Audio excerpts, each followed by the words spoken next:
Those of you who are receiving their gas and electric bills under NOPEC should have received this in the mail. It's announcing that they're going to give back $9 million to customers in their Give Back program. It will save everyone, I believe it's going to be $18 total over the next 2 billing periods. So in March and June, you will see a small reduction in your bills. It's an example of NOPEC providing lower costs electric and gas bills for residents. It goes on, whereas Avon Lake would like to express its gratitude and appreciation for all first responders and community members working to combat Ohio's opioid epidemic.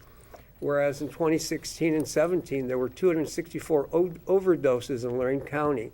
Nationwide, 174 individuals died from overdoses every day. In 2017 in Lorraine County, there were 132 deaths alone.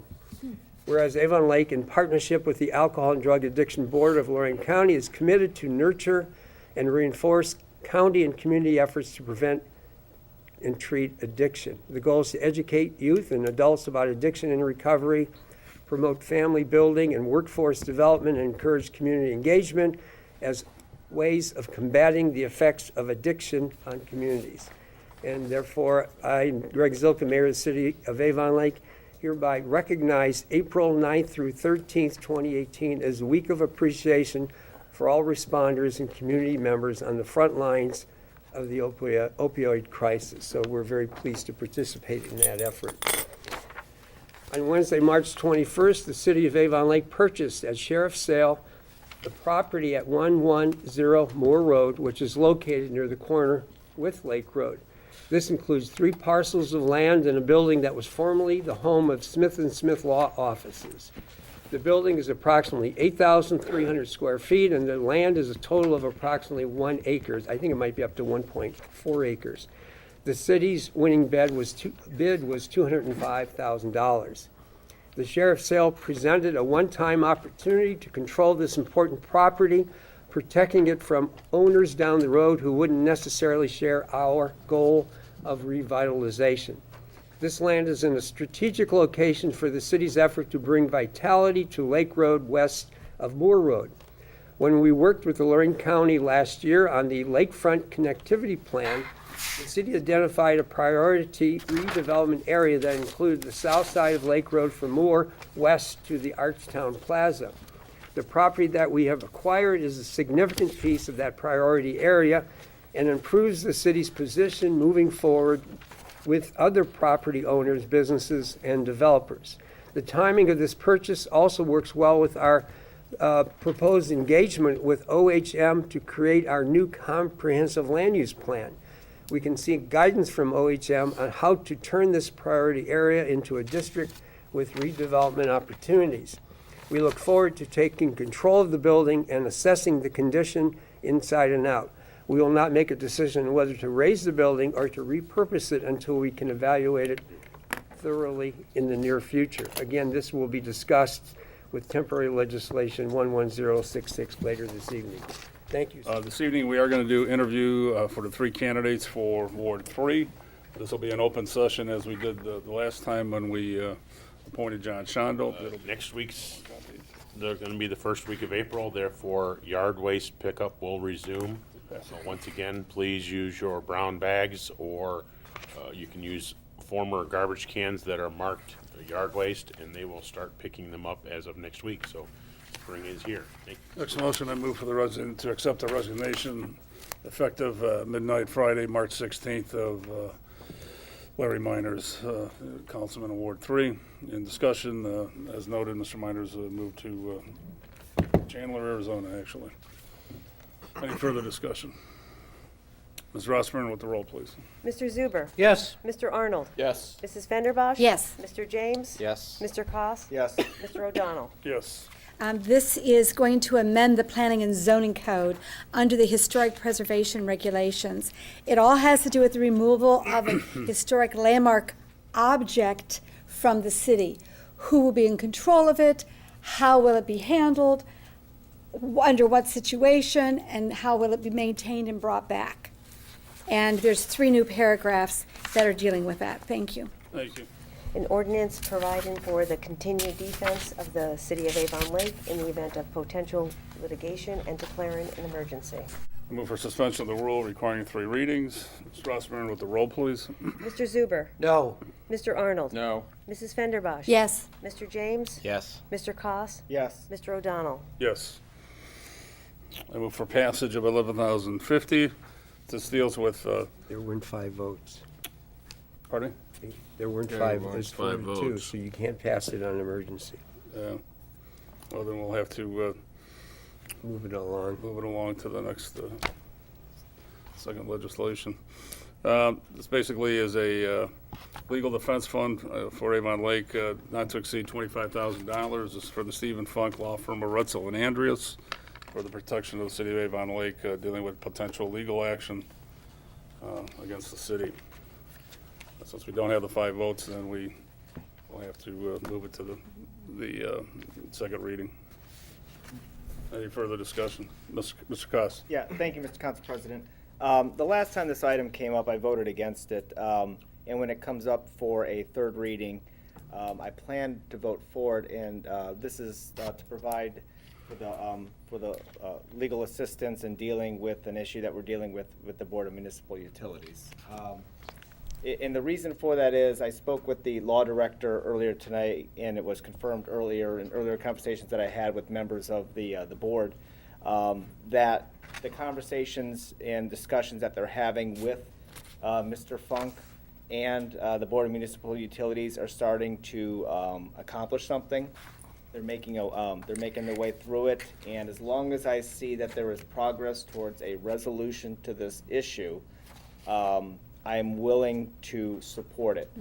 It's when it becomes an open-ended issue and a continued grudge match that I will withdraw my support. But I am encouraged to hear that progress is being made and hopefully a resolution. This is the last time, on the third reading or second reading of this, hopefully it'll be the last time that we have to deal with it. Thank you. Thank you, sir. Mr. Lieberman? Since we're not passing this with suspension of rules, I will be notifying Mr. Funk that to suspend any discussions with the Board of Municipal Utilities as far as working toward a resolution of the issues. Mr. James? Yeah, I just want to voice my disappointment in some of my colleagues. And I certainly understand that you may disagree substantively on an issue, but I think this body has worked historically over the years to move along business on these kinds of issues where it's necessary to suspend council rules to move things forward. So as you've observed now, we're going to have difficulties continuing progress towards resolution because we're not going to have outside counsel that will be able to engage with city council and with the administration on a resolution. So while I can understand and appreciate other people's differences of opinion on this issue, to hold up the cause and now wait 4 weeks for passage, and as you've heard, there will be passage if 4 members agree to pass this in 4 weeks, just seems to not make sense. So I respect the votes, I disagree with them, and I find it somewhat disappointing. Thank you. Thank you, sir. Mr. Zuber? The concern I have on this is that I believe the first time that we passed this legislation, it was a not exceed $10,000. And the other issue I'd like to, and I'll be in touch with Steve or the law director. I don't know how much discussion was on this at the Finance Committee meeting, but I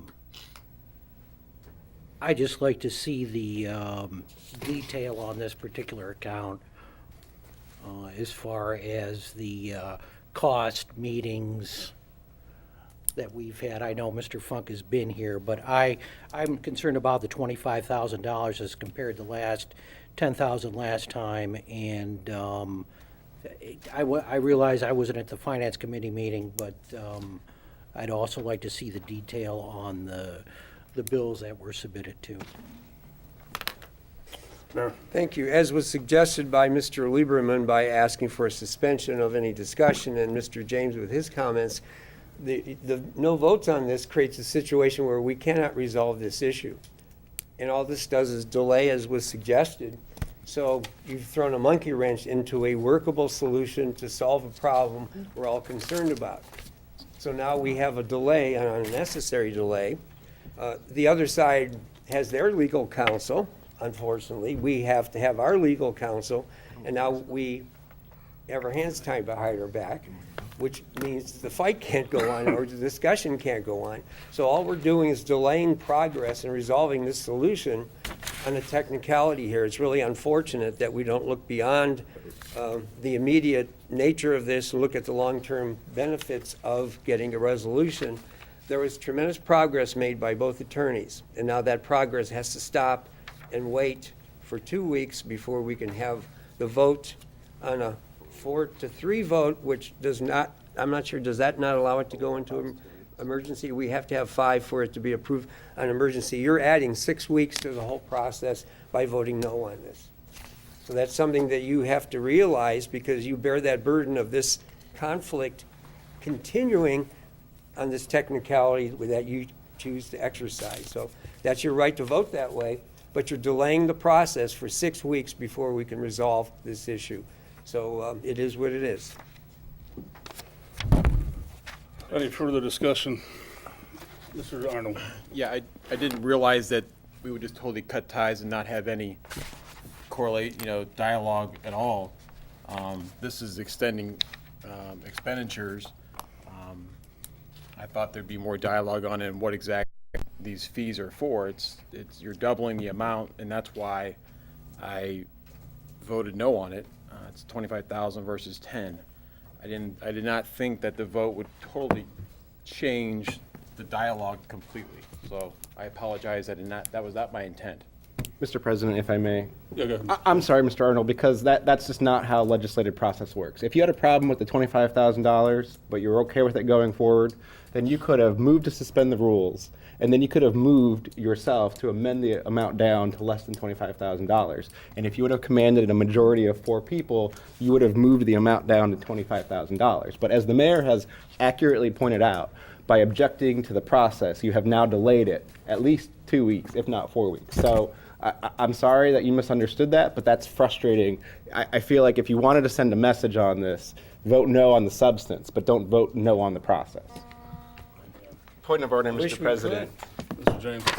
The clerk has commented that the suspension of the rules provision states that the rules in the chapter may be temporarily suspended at any meeting of council by 2/3 vote of the members present, except when a greater vote is required by law. Saying that there are 4 members present that have voted in favor, that's 2/3 of 6. And so I'd suggest to the president that there is in fact 2/3 in favor of suspending the rules. We could go forward. He's got it. Right there. He's got it right there. New rules adopted by 2/3 vote of council.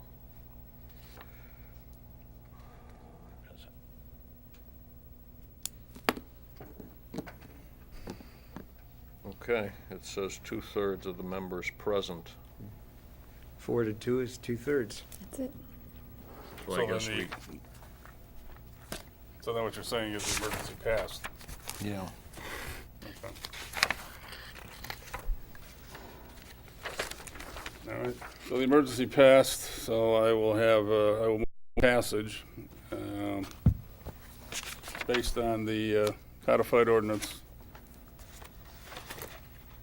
220.24 of the council. States 2/3 of the members present. Any further discussion before we take a vote, Mr. James? Yeah, I mean, look, I want to work with my colleagues on this issue, and so I'd suggest if any one of my colleagues is interested in making a motion to reduce the amount, that they so make that motion. And I'd be happy to discuss that and consider voting various ways on that. I mean, that's I think the smart, reasonable, cooperative path forward on this. So Right. while I certainly recognize we can move for passage, that doesn't mean that we need to plow forward at $25,000. So if someone else has a better idea as to what the right amount is, I think that motion should be made, and I think we should have a discussion on that issue. Let me ask this, if we amended the motion to $10,000, Mr. Arnold, would you be more comfortable with that number? More comfortable with that, yes. Okay. Mr. Chairman? Mayor? Then I think people should expect that we may be here April 9th with another motion, because Right. if they're going to do extensive discussions, that amount could be easily expended up to Well, 10,000, or we would have to well, it may not be enough for him to continue beyond April 9th, so, you know, we would have to understand. amend it again. So as long as people understand that, that's fine. I think we all understand that situation. Mr. Zuber? And that's exactly why I asked for the detail on the expenditure on this particular item. Right. All right, so I'll do is I'll put an amendment up to change the total not to exceed $10,000 as an amendment to section number 2 of temporary legislation 11,050. Discussion? Mrs. Rossman with the roll to the amendment. Mr. Zuber? Yes. Mr. Arnold? Yes. Mrs. Fenderbosh? Yes. Mr. James? Yes. Mr. Koss, Yes. Mr. O'Donnell? Yes. Amendment passed. We'll go back to the legislation. Any further discussion? Mrs. Rossman on with the roll on the legislation. Mr. Zuber? Yes. Mr. Arnold? Yes. Mrs. Fenderbosh? Yes. Mr. James? Yes. Mr. Koss, Yes. Mr. O'Donnell? Yes. A resolution adopting a new official seal for the city of Avon Lake and repealing resolution number 56-61 and declaring an emergency. Mr. James, Thank you. I move for passage of temporary legislation 11,065. discussion? Thank you, Mr. President. The seal, the official seal of the city of Avon Lake, a depiction of which stands behind us here, has served the city for nearly 50 years. But as we approach our bicentennial, the digital media department, particularly Barb Cagley, who I should commend for her hard efforts on this, thought it appropriate, perhaps along with the other co-chairman of the bicentennial committee, Economic Development Director Ted Esborn, thought it would be appropriate to update the seal. In doing so, they reached out to members of the community and surveyed them on their thoughts on how they think of the city of Avon Lake in 2018 as opposed to the way the village thought of itself in 1961, and came to recognize that in nearly 50 years we've changed quite a bit, and we've paved our roads and want to recall things like history, like the grapevines and grapes, and certainly want to commemorate important parts of our city like the Liberty Tree, something that the VFW Post 8796 commemorated to honor the Korean War veterans in 2003. And so created a new city seal, of which was considered by the Public Service Committee and favorably recommended to the City Council. And so we're here tonight to approve that and to change our official city seal at an appropriate time to commemorate our bicentennial in 1819. And upon approval of this, the city will begin to update its depictions, perhaps consider a new seal behind us, update our logos on our stationery and letterhead and our cars, and all the very other many places that we graphically represent the city, and doing it in a nice modern way that I think accurately depicts who we are as residents of Avon Lake in 2018. Thank you. Thank you, sir. Further discussion? Mr. Rossmarin with the roll, please. Mr. Zuber? Yes. Mr. Arnold? Yes. Mrs. Fenderbosh? Yes. Mr. James? Yes. Mr. Koss, Yes. Mr. O'Donnell? Yes. An ordinance to authorize the mayor to purchase 110 Moore Road in the city of Avon Lake and declaring an emergency. Thank you. I move for passage of temporary legislation 11,066. Discussion? Thank you, Mr. President. As the mayor preluded earlier this evening, the city became aware that a certain set of parcels of land, essentially along Lake and more on the west end of town, were going to go to a sheriff's sale. And the Economic Development Director, Mr. Esborn, in conjunction with the city's finance director, Mr. Presley, proposed that the city consider bidding on this property, taking control of it so that we can consider redevelopment on that end of town. This was certainly favorably supported by the mayor and in discussions with members of council, supported by city council. The city went to the sheriff's auction represented by Mr. Presley and Mr. Esborn, made a winning bid in the amount of $205,000, and now to effectuate and finalize that sale, City Council has to approve the bid and to pay the amount. This ordinance would confirm that action and pay the amount of money. I personally want to commend the city's efforts on this, Mr. Esborn, especially working on this. I think this is exactly the kind of activity we need to see to take affirmative control of our own future and our own future development by doing things like this. I think this will go a long way to achieving some of the long-term goals that we have on the west end of town. So I'm very pleased to see this, and I'm very happy to support it. Thank you. Mr. O'Donnell. Yes. That concludes the legislation portion. Is there any announcements? Mr. Lieberman. Yes, I'd like to announce that the temporary legislation 11050, which was for the legal fees for Rutzel and Andrus, did not pass because the rules were not suspended, although the rules of council indicate that the 2/3 vote can suspend any rule. There's another section of that rule that says that 3 readings are required unless there is a 2/3 vote of members of council. And not only that, the charter, section 9 of the charter, says that each ordinance or resolution shall be read on 3 different days unless 5 members of council vote to suspend this rule. So therefore, because the charter prevails, there was no suspension of the rule requiring 3 readings, and therefore the ordinance did not pass.